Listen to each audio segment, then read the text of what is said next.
Hello अस्सलाम वालेकुम readers, कैसे हैं आप सब। तो आज मैं आप लोगों के साथ शेयर करने लगी दाग़ नाम से अनजान तक कि किस नंबर दोस्त कलम सैयदा सर सैयदादी। तो मैं नॉवल स्टार्ट करने से पहले आप सबसे रिक्वेस्ट है कि प्लीज़ हमारे चैनल को ज़रूर सब्सक्राइब करें ताकि आप लोगों को हमारे हर आने वाले नॉवल की नोटिफिकेशन मिलती रहे।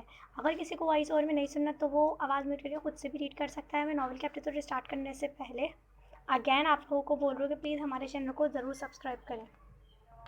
वो जिस वक्त ऑफिस आए से देर हो चुकी थी। इसकी सेक्रेटरी बाहर ही खड़ी इसका वेट कर रही थी। सर, मीटिंग हमारी वजह से पूरे 10 मिनट लेट हो चुकी है। इसकी सेक्रेटरी साता देख इसके पास आती तेज़ी से बोली, हाँ छोटा सा एक्सीडेंट हुआ था, गाड़ी ख़राब हो गई इसलिए कैब से आया हूँ। अपनी सेक्रेटरी को बताने लगा। फिर इस एक्सीडेंट की जिक्र पर वो लड़की याद आई, पर वो सर चटक गया। इसे समझ नहीं आया था कि गुस्सा हो इस लड़की पर या खुश हो। क्या अजीब लड़की थी, बोल कुछ रही थी, करा कुछ और अंदाज ऐसा जैसे बड़ी अम्मा खुद बहुत पति की बात बता रही हूँ। सर, आपके सर पर चोट। सेक्रेटरी इसके आईब्रो पर हल्का सा जख्म देखते बोलने लगी, मगर इसके सर घूरी पर रुक गई। ये मीटिंग हमारी कंपनी के लिए इम्पोर्टेंट है। तो सारा फजूल बात नहीं, जल्दी चलो, इसे संजीदगी से कहता तेज़ी से चलने लगा। जब इसने कदम अंदर रखा तो सभी कुर्सियों पर बैठे इसी का वेट कर रहे थे। सॉरी एवरीवन, एक छोटा सा एक्सीडेंट हुआ था जिसकी वजह से मैं लेट हो गया। Please start. अंदाज अंदर दाखिल होते हैं। इसने अमर साहब से कहा, इट्स ओके, आप ठीक है ना मिस्टर शहरियार इब्राहिम। इस कंपनी के सीईओ अमर साहब ने इसे अंदर आते देखकर कहा, जबकि अपने सर की बात पर सुनकर गुड़िया ने सामने देखा। सामने शहरियार को देख एक पल को इसके चलते हाथ रुके, मगर अगले ही लम्हे मुस्कुराते अपने काम में लगे। शहरियार को इसे यहाँ देखकर बेइंतहा हैरत हुई, पर वो बिना किसी पर जाहिर किए अपनी सीट पर बैठ चुका था और सामने चलती स्क्रीन के साथ गुड़िया की प्रेजेंटेशन को भी सुन रहा था। कुछ ही देर में मीटिंग बहुत अच्छी तरह मुकम्मल हुई। गुड़िया सामान समेटते खुद भी बाहर की तरफ जाने पड़ने लगी, जबकि सब ही शहरियार से हाथ मिला रहते और अहमद साहब भी इसके साथ थे। बहुत मुबारक हो आपको मिस्टर शहरियार, उम्मीद है कि 2 साल का अरसा आपके साथ हमारा बहुत अच्छा गुजरेगा। अहमद साहब ने इसके साथ बाहर आते कहा, पर जाने क्यों शहरियार की नज़र गुड़िया को ढूंढने का काम कर रही थी, जिसे शायद अहमद साहब पहचान गए। क्या हुआ, सब ठीक है, किसी को ढूंढ रहे हैं आप? नहीं, बस ऐसी। चले फिर मिलते हैं। शहरियार गड़बड़ा गया, इसलिए अपनी नज़रों का जाविया फ़ौरन से अहमद साहब की जानिब कर गया और जाने की इजाज़त चाहिए। क्यों नहीं, बाय। अमर साहब भी फ़ौरन हाथ मिलाया और नाचार शहरयार को मुड़ना पड़ा। इसकी सेक्रेटरी अभी इसकी बेचैनी महसूस कर चुकी थी और एक गहरी नज़र इस पर डालकर वो चला गया। अमर साहब भी इसे देखते रहे। इब्राहिम साहब एएस इंडस्ट्री के मालिक पाकिस्तान के नामवर बिजनेसमैन में से एक थे। इनके 3 बच्चे, एक बेटी और 2 बेटे थे। बड़ा बेटा जो कि शादीशुदा था, शहरोज़ इब्राहिम, जो कि अपने बाप के साथ ही बिजनेस संभाल रहा था। दूसरी बेटी जिसका नाम जरताशा था और शादी के बाद कनाडा में मुकीम थी। और सबसे छोटे, नरम दिल मगर गुस्से के तेज़ शहरियार इब्राहिम, सबसे ज़्यादा जुनून और इसे बिजनेस का। वो अपना नाम पाकिस्तान में दुनिया के हर कोने में बनाना चाहता था, बस यही अमल इसका बुरा था। अपनी बाकी नरम मिजाज और सखी तो इब्राहिम साहब के सारे बच्चे थे।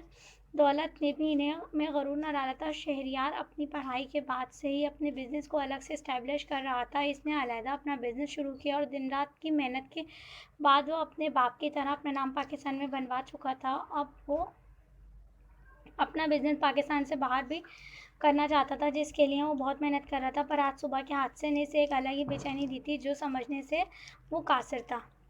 जिस वक्त जिस वक्त घर में दाखिल हुए, इस वक्त 5 बज रहे थे। इसे लॉन्च में ही सब बैठे नज़र आ गए जो कि कहीं जाने की तैयारी में थे। हेलो डैड, वो गिरने के अंदाज में खाली सोफे पर बैठता अपने सामने बैठे इब्राहिम साहब से बोला, बात ना करो मुझसे। इब्राहिम साहब ने गुस्से से मुंह मोड़ा, जबकि वो समझ गया कि क्या हुआ है। शहरियार, अल्लाह पूछे तुमसे रशीद, इसने कुछ तेज़ आवाज़ में कहा। तो इब्राहिम साहब ने गुस्से से इसे घूरा, इस मासूम को क्यों बोल रहे हो तुम? जब मैंने कहा था रशीद से कि तुम्हें फ़ौरन घर लाए, तुम क्यों नहीं आए? ऊपर से अब इस बेचारे को बोल रहे हो अल्लाह ने हिफाजत की है। खुदा ना खास्ता तुम्हें कुछ हो जाता तो अपनी गाड़ी को देखा क्या हाल हुआ इसके? इब्राहिम साहब ने जैसे भरे बैठे थे। सॉरी डैड, बट देख लें, जल्दी आ गया हूँ मैं। शहरियार ने मुंह बनाकर कहा, हम सब रात में डिनर करेंगे, क्योंकि शहरियार को वो कॉन्ट्रैक्ट मिल गया है तो इसी खुशी में वो डिनर पर ले जा रहा है। मुझे बहाने नहीं चाहिए, तैयार हो जाओ जाकर। मगर एक बात याद रखना, आज तुम्हारी माँ को नहीं बताया तो मतलब इन्हें कभी नहीं बताऊंगा। तुम अब से रशीद के साथ जाओगे और आओगे, इब्राहिम साहब ने कहा। तो शहरियार ने फ़ौरन से, वो नहीं चाहता था कि वो फिर से गुस्सा करें। जी डैड, जो हुक्म आपका। अब मैं जाऊँ, वरना भाई को तो आप जानते ही हैं। मुस्कुराहट दबाते वो इनकी जानिब हल्का सा झुकते शाही अंदाज में इजाज़त मांगने लगा। जाओ, वो भी अपनी मुस्कुराहट दबाए इसी के अंदाज में बोले। तो वो हंसता अपने रूम में चला गया। बाबा प्लीज़ उठे ना, मुझे देर हो रही है। आपको तो मालूम है ना कि देर हो गई तो मिस मुझे क्लास से बाहर पूरे 1 पीरियड खड़ा रखेंगे। वो अपने बाबा अतीक साहब को उठाते उठने का बोल रही थी। आपको क्या वो बाबा नहीं उठ रहे? इसकी छोटी बहन जो सिर्फ 2 साल की थी, जो सिर्फ इससे 2 साल ही छोटी थी, इसके पास कमरे में आते बोली जो बाबा को उठने का, एक बार फिर बोलने में मसरूफ़ थी।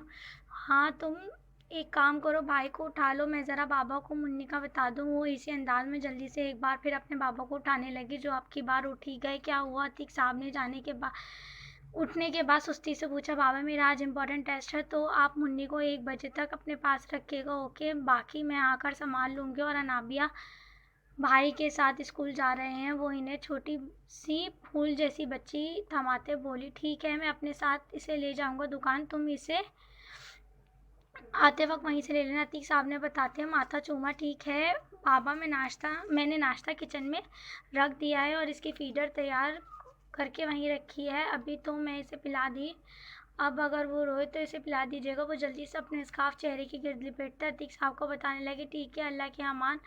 और हरमीन अनाबिया का ख्याल रखना। वो इसके साथ ही बाहर आते बोले, अतीक साहब चंद माह पहले ही इस घर में शिफ्ट हुए थे अपने बच्चों के साथ ही। एक छोटे से इलाके का छोटा सा घर था जिसमें 3 कमरे, छोटा सा किचन और एक सहन था जो खुला हुआ था। वासिफ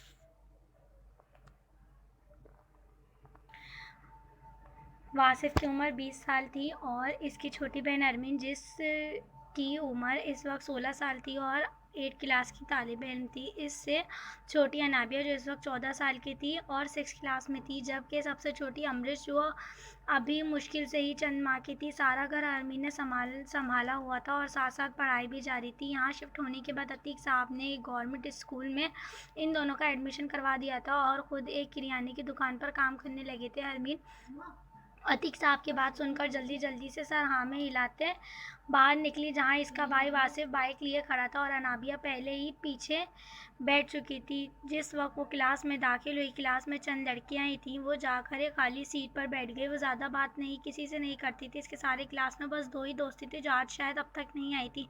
अभी 1 माह ही हुआ था इनकी दोस्ती को। मुंतहा और ईशा साथ ही क्लास में आई और आते ही इसके बराबर अपना बैग रखते साथ बैठ गए। जब मुंतहा तो अपनी पानी की बोतल निकाली, इससे पानी पीने लगी। आ गई दोनों, आज लेट हो गई। हरमीन ने नरमी से मुस्कुराते इन दोनों से पूछा, हाँ यार बस बाबा की वजह से देर हो गई। मुंतहा ने जवाबन कहा, मुझे तो आज मम्मा ने देर से उठाया था। ईशा ने मुंतहा की बोतल से पानी पीते जवाब दिया, चलो ठीक है। और टेस्ट की कैसी तैयारी हुई है? हरमीन ने इन दोनों की जानिब देखते पूछा। नहीं, और हमें मालूम है, तुमने ज़रूर याद किया होगा, मुंतहा ने फ़ौरन कहा। तो हरमीन मुस्कुराई, जानती हूँ यार मुझे कितनी टेंशन होती है अपनी स्टडीज़ की, तुम्हें तो मालूम है। वो बुक निकालते इसे बताने लगी, तुम्हारी मम्मा आ गई हॉस्पिटल से। ईशा ने इसकी बुक हाथ से लेकर बंद करते पूछा, जिस पर हरमीन ने गहरी सांस ली। नहीं, अभी तक तो नहीं आई। बाबा बता रहे थे कि डॉक्टर्स ने बताया कि मामा में अब बहुत चेंज आ रहा है, पहले से कंडीशन बहुत अच्छी है, इंशाल्लाह चंद दिनों में होश भी आ जाएगा, तुम लोग दुआ करो। वो इन्हें बताने लगी, इंशाल्लाह वो ठीक हो जाएंगी। दोनों ने एक साथ जवाब दिया। जब वो तीनों टीचर की क्लास में इंटर होते देख खड़ी हो चुकी थी। जिस वक्त स्कूल ऑफ हुआ वो अनाबी की क्लास के निकलने का वेट करने लगी। घर यहाँ से करीब ही था, इसलिए वो पैदल जाया करती थी।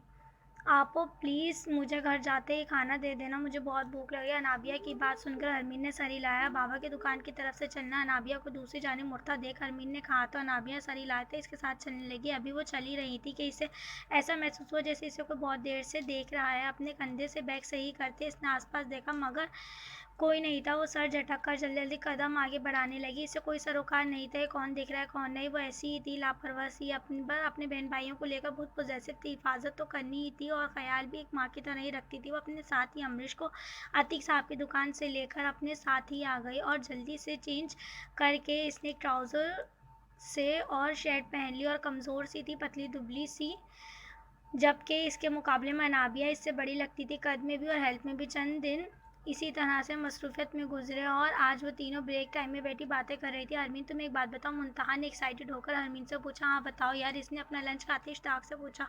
इसे इन दोनों की बात अच्छी लगती थी, बेशक वो ज़्यादा नहीं बोलती थी, मगर इन दोनों को सुनना इसे अच्छा लगता था। मेरा जो BF है ना अमान, इसने ना मुझे कल एक गिफ्ट दिया है। मुंतहा ने अपनी बैग से एक स्टाइल से पैक हुई वॉच दिखाई, शर्माते बताया। जब इसकी बात पर हरमीन नासमझी से देखा, कौन, किसने तुम्हें इतनी प्यारी वॉच दी है? क्या तुम्हें? अरे भाई ने दी है। हरमीन BF का मतलब समझ नहीं पाई थी, इसलिए पूछने लगी, अरे यार मुझे तो लगता है तुम्हें दोस्त नहीं बच्ची मिली है।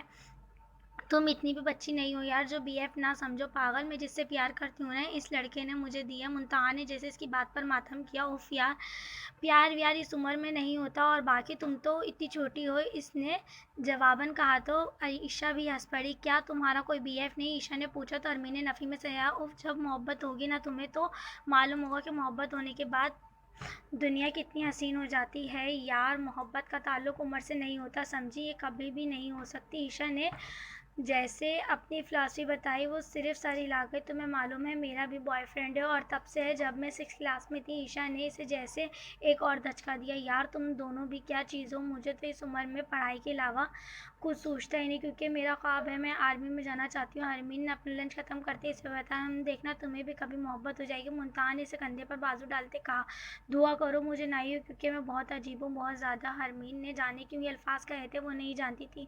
क्या तुम एक लड़की नहीं हो? ईशा और मुनतहा ने हंसते हुए पूछा। पागल हो दोनों बिल्कुल। वो इन दोनों के कंधे पर धप लगाते हंसी, मगर इसके दिल में जाने क्यों ये ख्वाहिश पैदा हुई कि इसे भी मोहब्बत हो। से ये अपनी मोहब्बत की बातें करती हैं, वैसे वो भी इन्हें सब बताया। आजकल का माहौल यही है। हमारे इस्लाम जहाँ नाया मेरम से पर्दा करने का हुक्म आया, वहाँ लड़के लड़कियाँ दोस्तियाँ कर रहे हैं और फिर इस को अपने नाम और मोहब्बत का नाम देते हैं। मोहब्बत ये तो नहीं होती। मोहब्बत एक पाक जज्बा है जो कि अगर अपने महरम के लिए पैदा हो तो बहुत अच्छा है, वरना ऐसी मोहब्बतें तबाही लाती हैं। जहाँ पाकी ना हो वहाँ रहमत तो हरगिज़ नहीं आती। जिस बात को हमारे सब में मना किया गया, फ़ासला कायम किया गया, हदें बनाई गई, तो क्यों वो हमारे तजाविज़ कर जाते हैं। आजकल 5वीं क्लास की बच्ची जिसे मोहब्बत का मीन भी मालूम नहीं होता, इसके लिए रोकर अपनी मोहब्बत का बता रही होती है, जाने बिना कि मोहब्बत ये सिर्फ भक्ति जज्बा है जो हमारे अंदर किसी से बात करने के बाद पैदा होता है। या तो आदत होती है या फिर अट्रैक्शन होती है जो सिर्फ चंद वक्ती है। ये लोग ही होते हैं जो इस उम्र में अपनी मोहब्बत की नाकामी पर होते हैं, और जब शऊर की दुनिया में कदम रखते हैं तो हंस हंस कर अपने अमल का बता रहे होते हैं कि यार हम भी इस क्लास में कितने फजूल थे और कितना रोते हैं। मोहब्बत को मोहब्बत नहीं थी, वक्ती आदत लगी थी। अब तो हंसी आती है, बहुत ज़्यादा पागल थे कितने हम। ये वो उम्र होती है जिसमें हमारा दिमाग बहुत जल्दी सीखने का अमल बनाता है, और जब हमें कुछ नया अलग नज़र आता है तो हम इसे करके देखना चाहते हैं, पर ये जाने बिना कि ये अमल हमारी सोच को किस कदर अलग कर देता है। और जिस काम से हमें मना किया जाता है, हमें समझाया जाता है, हम वही करके देखना चाहते हैं। जानते हैं क्यों? क्योंकि ये हमारी एज ही ऐसी होती है कि हम अलग करें, नया करें, या वो करके एक बार देखें जिससे मना किया है क्यों मिलता क्या है, आखिर क्यों हमें रोका जा रहा है। हमारे बड़े कभी हमारा बुरा नहीं चाहते हैं, और हर माँ बाप अपने बच्चों के सही गलत का बताते हैं, पर इस उम्र में हमें ख़ुद की हिफाजत करनी चाहिए। खुद से हर इस अमल से बचना चाहिए जिसके बारे में हमें लगे कि शायद हमारे लिए गलत हो सकता है। मेरा लिखना किसी की दिल आज़ारी अगर कर गया हो तो माज़रत चाहती हूँ, पर मेरी जो सोच है आजकल के माहौल को लेकर, मैंने सिर्फ वो बयान की है। सर मैंने फ़ाइल आपको जो दी थी इसे देख लिएगा, मैं जा रही हूँ। गोरिया ने अमर साहब को फ़ाइल टेबल पर रखते कहा तो वो सर हिला गए। वो जल्दी से अपनी गाड़ी में बैठी। इसकी गाड़ी इसने यहाँ आने के बाद गार्ड से बोलकर सही करवा ली थी। वो जब घर में दाखिल हुई तो इसे इसकी मम्मा वहीं लाउंज में बैठी नजर आई, जो बुआ से जाने क्या बात कर। अस्सलाम वालेकुम मम्मा। सोफ़े पर आराम से बैठते वो अपनी चादर को खुद से अलग करती इसे तय करने लगी। इसके बाद इसने फितरत बेगम की तरफ देखा जो इसकी जानिब देख मुस्कुरा रही थी। बुआ ने सर झुकाकर इनके अंदाज पर मुस्कुराहट छुपाई थी। गुड़िया ने अपनी हिजाब से पिनें निकाली और दुपट्टा इसी अंदाज में सर पर ले लिया। तुम्हें पता है बुआ ने अभी तुम्हारे लिए एक रिश्ता बताया, फितरत बेगम ने मोहब्बत से इसे देखते बताया। मम्मा आप फिर से शुरू हो गई ना, जब मैंने बोल दिया अभी शादी नहीं करना चाहती थी, इस बात का मतलब। गुड़िया ने मुस्कुराहट सिमेटी थी। इनकी बात पर वो कुछ संजीदा सी हो गई थी। पर गुड़िया तुम्हें तुम्हारे घर के करना, आखिर कब तक जॉब करोगे और कब तक इसी तरह रहोगे। हर औरत को एक न एक सहारे की ज़रूरत होती है, समझी फितरत बेगम ने कहा तो गुड़िया ने अपनी आंखें बंद करके सोफ़े के पीछे से टेक लगाई। मम्मा अभी नहीं, कुछ वक्त बाद, ठीक है। आँख बंद आँखों के साथ इन्हें अच्छा चलें, आप रेडी हो जाएं, 6 बज जाएं, फिर हम शॉपिंग पर जाएंगे और फिर डिनर भी बाहर करें। कुछ देर बाद वो उठी और खड़े होते फितरत बेगम का माथा चूमकर ऊपर जाते इन्हें बताने लगी। कमरे में आकर वो सीधी चलती बेड के करीब आई और धीमे से वहाँ बैठी सामने नज़र आती बड़ी खूबसूरत से 4 कुल के नक्श को देखने लगी। एक के बाद एक आंसू आंसू इसकी आंखों से इसके गालों पर बरसने लगे थे, जबकि चेहरे पर बेहद तकलीफदा मुस्कुराहट थी। वो सबके सामने खुद को संभालने वाली, छिपाने वाली लड़की थी, मगर अंदर ही अंदर कितनी अजियत में थी इसका अंदाज़ा इसकी आंखों से गिरते गर्म सियाल से हो सकता था। या खुदा, ज़िंदगी तो तूने दी है मुझे और इसे ख़राब मैंने कर दिया। बेशक तू रहीम है और एक न एक दिन मुझे ज़रूर माफ़ करेगा मेरे हर अमल के लिए जो मैंने जानते बूझते की। धीमे से बड़बड़ाई थी। आंसू इसके दर्द में बरसते इसे सुकून देने की कोशिश कर रहे थे, पर इसके अंदर की घुटन बढ़ती जा रही थी और आखिर अपने दर्द को बर्दाश्त करते हुए उठी और वॉशरूम में बंद हो गया। अंदर इसने शावर खोल दिया, इसके नीचे खड़ी हो गई और अचानक से चीखते अपने बालों को खींचने लगी। दर्द इसके अंदर बढ़ता जा रहा था। मैं कितनी बदकिस्मत हूँ, अपने खुद को बर्बाद कर चुकी हूँ। अपने हाथों को देखते इसने सत्य खुद से कहा। आंसू पानी के साथ बह रहे थे और वो तड़प कर रोते अपने अंदर जलते शोलों को ठंडा करने की कोशिश में लगी थी। क्या किया था इसने ऐसा जो इसे पछतावा में दर्द दे रहा था?